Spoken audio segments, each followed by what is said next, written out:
Okay, folks, this is Tony Aguilar. We got another 1/72nd scale unboxing. This time it's for the German side, in mostly Operation Barbarossa. You can use these in other places, but this particular box definitely is shown something from this step. And this is the Panzer III models J, L, M, and N set. You get 3 vehicles in here, 1/72nd scale. These are one of the vehicles that, one of the packs that I got from I used my credit for my trade from Noble Knight, which explains this marking here. They add that to their products before they ship them out. 3 vehicles come in here. A little bit of an idea what comes on the back. It's pretty heavy. Actually, some of these are heavier than others, and it's the old school blister.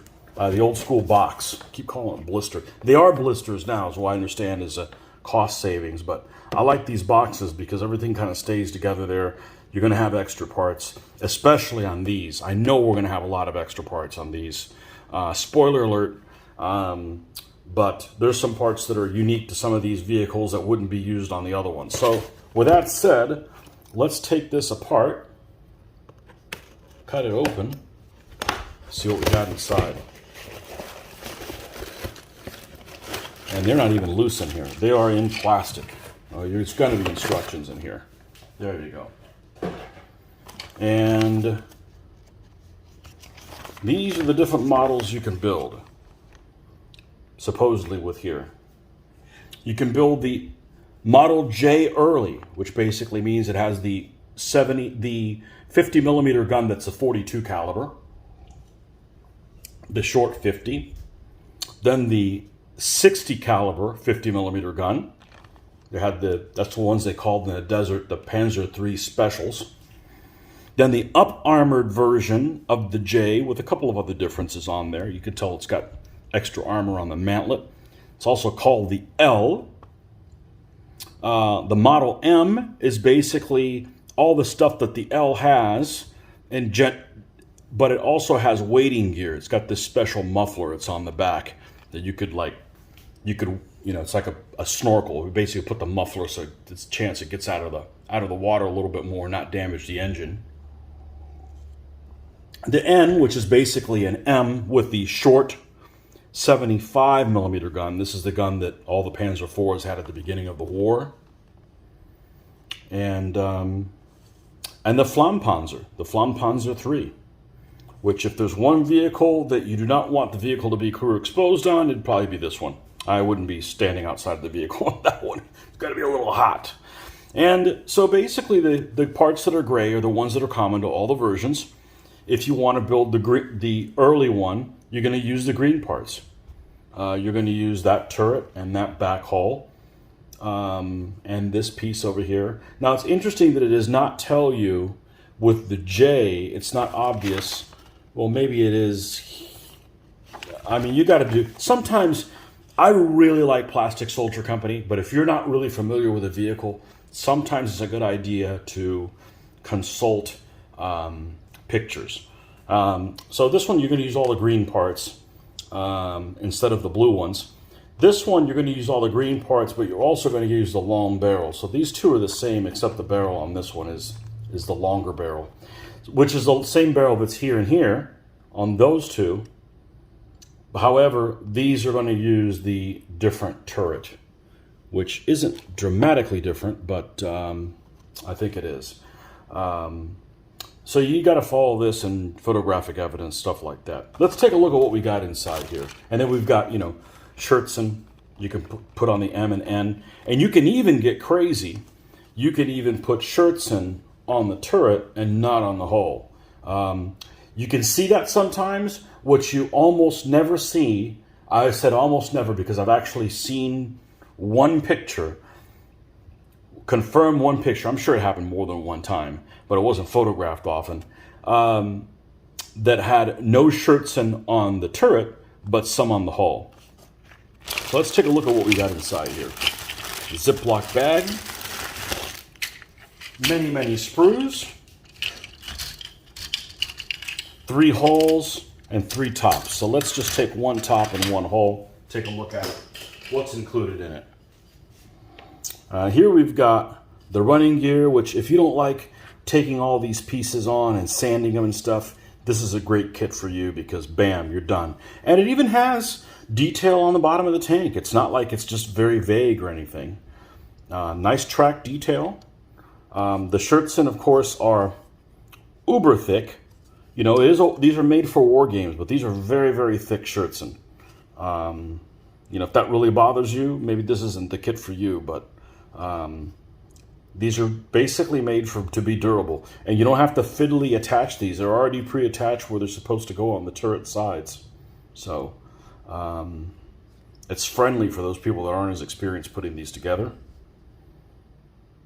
Okay, side escape hatches on the hulls, which all of these versions may not have. I don't remember. I know sometimes they put these together and they're not exactly 100% accurate. The Panzer IV kit is definitely an example of that. But so here are the two turrets. And right off the bat, I can tell you one of the things that they eliminated, and they eliminated these on the later Panzer IVs also, is these side periscopes in the turret. It was just more difficult to manufacture, and it's a weak point. If a shell hits in there, it's something that could shatter in there.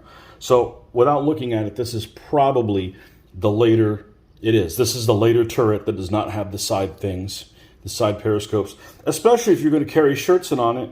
You're going to open that periscope and see nothing but the back side of this armor plate anyway. So it's kind of defeats the purpose whatsoever. But here's the two turrets. Here's the long 50. Here's the Flamm Panzer barrel, which is a thicker, just a tube. Would actually had a pretty decent range on it. I forget exactly what it is, but it's a pretty long range. It's a lot longer range than, say, a man-packed flamethrower. Here's the 75mm gun.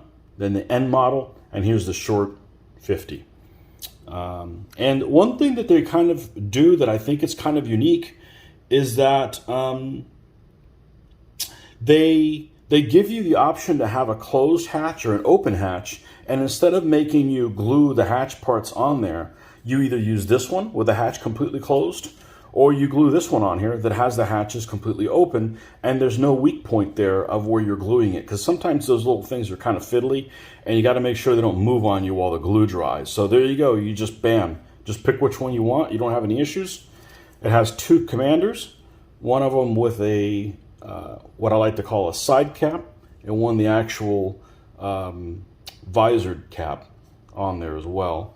Yeah, lots of really nice, robust kits that Plastic Soldier Company is really known for.